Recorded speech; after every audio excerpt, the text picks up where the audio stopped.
যে শত শত কিলোমিটার রাস্তা, তো সেখান থেকে যখন পথের থেকে যাত্রী উঠছে, যাত্রীর কাছ থেকে ভাড়া কোনো কোনো সময় সুপারভাইজাররা বেশি নিচ্ছে, আবার যাওয়ার প্রয়োজনও যাত্রীরা কোনো কোনো সময় 50 টাকা 100 টাকা বেশি দিলেও তার যাওয়াটা জরুরি, এরকম হচ্ছে, তখন কিন্তু আমাদের এই আইন শৃঙ্খলা পরিস্থিতি নিয়ন্ত্রণ যারা করে তাদের সুপারভিশন করে এটা নিয়ন্ত্রণ করতে অনেক সময় দুরূহ হয়ে যায়, যার জন্য কিছুটা বিচ্যুতি মাঝে মাঝে হচ্ছে।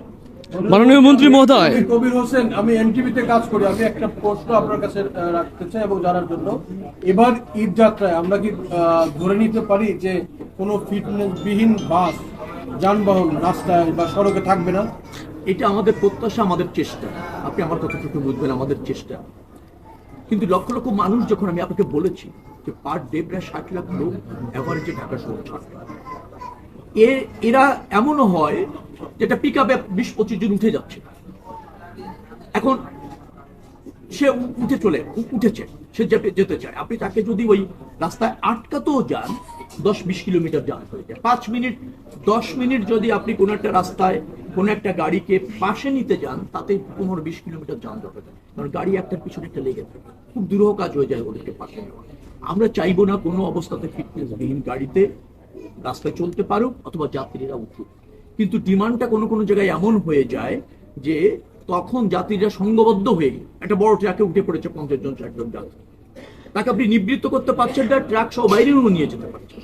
এরকম একটা বাস্তবিক পরিস্থিতি নিশ্চয়ই আপনারাও দেখেন। এখন এই ব্যবস্থাপনাটা রাতারাতি যে আমরা একেবারে সম্পূর্ণ বেরিয়ে আসবো তা না, কিন্তু আমরা ফিটনেসবিহীন কোনো গাড়িকে চলতে দেবো না, এটা আমরা নির্দেশনা দিয়েছি।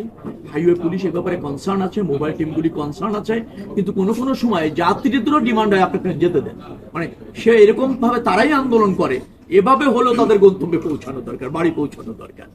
এই ধরনের একটা পরিস্থিতি আমাদের আছে। নিশ্চয়ই আমাদের সার্বিকভাবে আমরা যদি সফল হই, অর্থাৎ পর্যাপ্ত যদি ফিটনেস যুক্ত গাড়ি মাঠে নামাতে পারি, এট দ্য সেম টাইম যদি ফিটনেসবিহীন গাড়িগুলিকে আমরা ডাম্পিং এ নিয়ে যেতে পারি, শৃঙ্খলার জন্য পর্যাপ্ত হাইওয়ে পুলিশ যদি আমরা মোতায়েন করতে পারি, যাত্রীরা যদি আমরা একটু সচেতন হই, আমরা যদি বাস স্ট্যান্ডে গিয়ে টিকিট কেটে বাসে উঠতে অভ্যস্ত হই, তাহলে আমার মনে হয় অনেক কিছু সমাধান করা সম্ভব হয়। কিন্তু আমি আবার আপনাকে বলি, 4-5 লাখ যাত্রী একদিনে শুধুমাত্র টঙ্গী গাজীপুরের ওই রাস্তায় চলে আসে, সে যা পায় তাই তো ওঠার চেষ্টা করছে, তাকে রহিত করা অনেক বড় কঠিন।